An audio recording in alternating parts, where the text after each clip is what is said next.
Assalamualaikum warahmatullahi wabarakatuh. Salam sehat dan bahagia.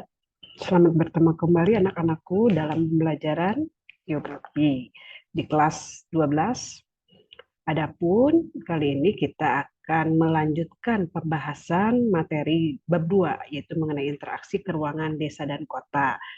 Sebelumnya kita sudah membahas mengenai faktor-faktor yang menyebabkan terjadinya interaksi. Nah, di dalam interaksi keruangan desa kota ini selanjutnya adalah kita akan membahas mengenai dampak interaksi keruangan desa dan kota. Interaksi antara kota dan desa akan saling berpengaruh, terutama pada perkembangan di desa sesuai wilayah tergantung jarak, jumlah penduduk, dan berbagai faktor pendukung seperti sarana transportasi, komunikasi, dan sebagainya.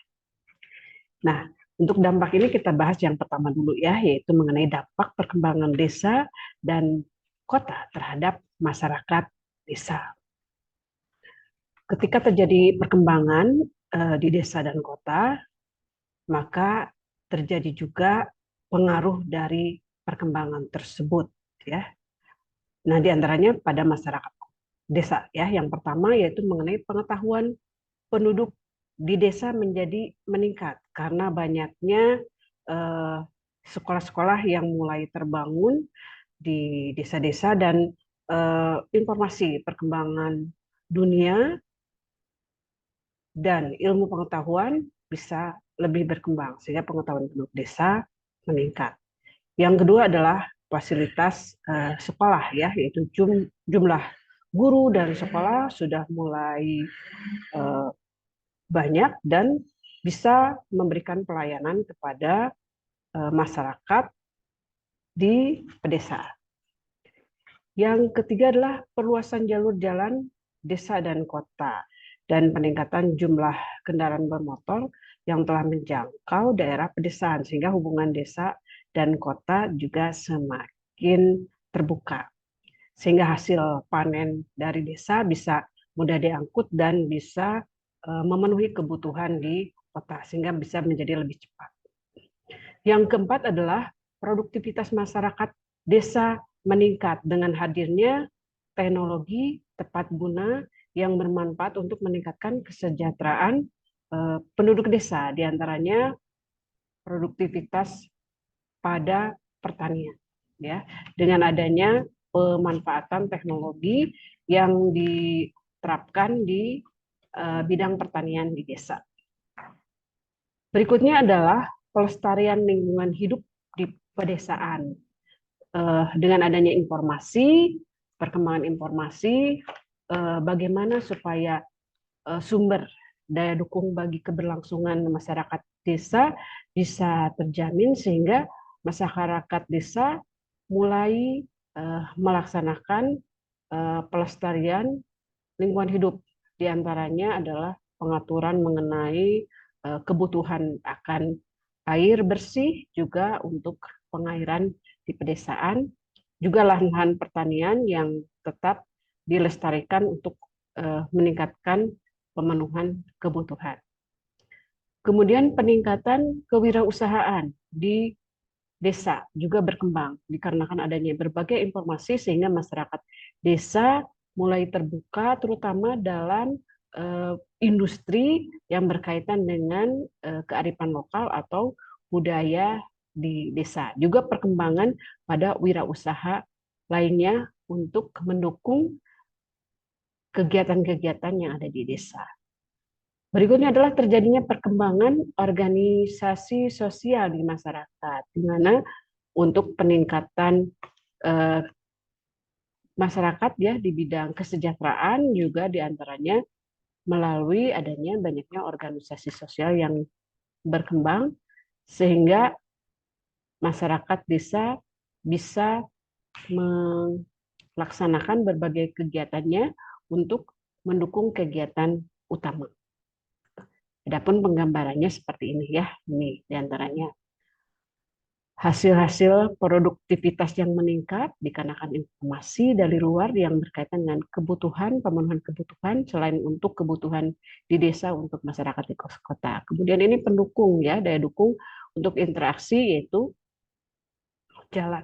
sebagai sarana untuk memudahkan interaksi dan suplai kebutuhan bagi masyarakat desa dan pengangkutan hasil pertanian di desa ke kota. Kemudian fasilitas sekolah yang mulai meningkat dan penerapan teknologi di desa karena adanya informasi. Ya. Yang kedua adalah bagaimana dampak perkembangan desa dan kota terhadap masyarakat kota. Kalau sebelumnya adalah terhadap masyarakat desa, yang sekarang terhadap masyarakat kota. Yang pertama tentu kita mengetahui bahwa desa itu sebagai hinterlandnya kota, ya, sebagai wilayah pendukung kota, sehingga yang pertama bisa tercukupinya kebutuhan pangan masyarakat kota yang berasal dan sebagian besar ya berasal dari daerah pedesaan seperti kebutuhan akan pangan, ya, sayuran, buah-buahan dan lain-lain. Kemudian juga hinterland di sini adalah sebagai penyuplai tenaga kerja di perkotaan, sehingga jumlah tenaga kerja di perkotaan semakin melimpah karena banyaknya penduduk desa yang pergi ke kota dan untuk memenuhi kebutuhan tenaga kerja di kota. Kemudian produk-produk hasil perkotaan bisa dipasarkan di desa. Di antaranya adalah produk dari teknologi yang bisa diterapkan di desa untuk mendukung kegiatan di desa seperti di pertanian. Kemudian desa bisa menjadi sumber belajar dan wisata bagi masyarakat kota. Penggambarannya seperti ini, ya, di mana desa itu selain sebagai tempat wisata juga sebagai tempat sumber belajar. Kemudian manfaat dari teknologi yang dikembangkan di kota dan bisa diterapkan sebagai pendukung untuk kegiatan di desa. Dan ini gambaran mengenai pemenuhan tenaga kerja di kota yang bisa terpenuhi dari masyarakat desa. Kemudian pemenuhan kebutuhan pangan di kota yang sebagian besar dihasilkan atau bersumber dari desa.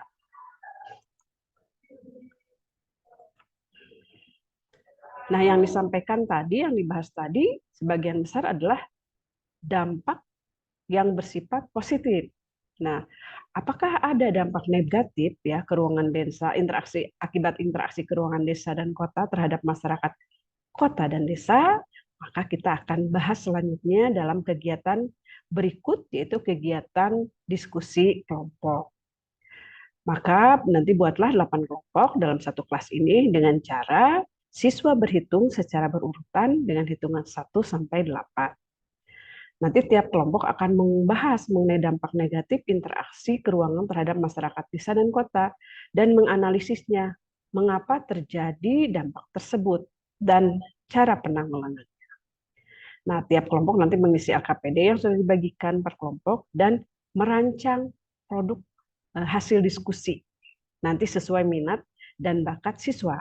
Bisa bentuknya poster, puisi, video, slideshow, dan lain-lain. Jadi disesuaikan dengan apa yang dihasilkan dari diskusi berdasarkan minat dan bakat dari siswa pada kelompok tersebut. Kemudian tiap kelompok nanti akan diberikan waktu untuk mempresentasikan hasil diskusi dan menampilkan hasil produk yang berisi tentang analisis dampak negatif interaksi desa dan kota terhadap masyarakat desa dan masyarakat kota. Jadi pembelajaran hari ini tadi kita sudah membahas mengenai dampak secara positifnya ya, mengenai dampak dari interaksi keruangan desa dan kota terhadap masyarakat desa dan masyarakat kota. Nah, berikutnya adalah nanti kalian mendiskusikan bagaimanakah dampak negatif dari interaksi ini terhadap masyarakat desa dan kota. Demikian yang kita bahas hari ini dan nanti kita lanjutkan ya dengan diskusi kelompok. Ibu akan sampaikan pantun di sini yaitu pagi-pagi pergi sekolah naik bis kota. Tak lupa berdoa dan membawa berkat. Kita belajar dampak interaksi desa kota, contoh nyata ada di sekitar masyarakat. Selamat belajar. Assalamualaikum warahmatullahi wabarakatuh.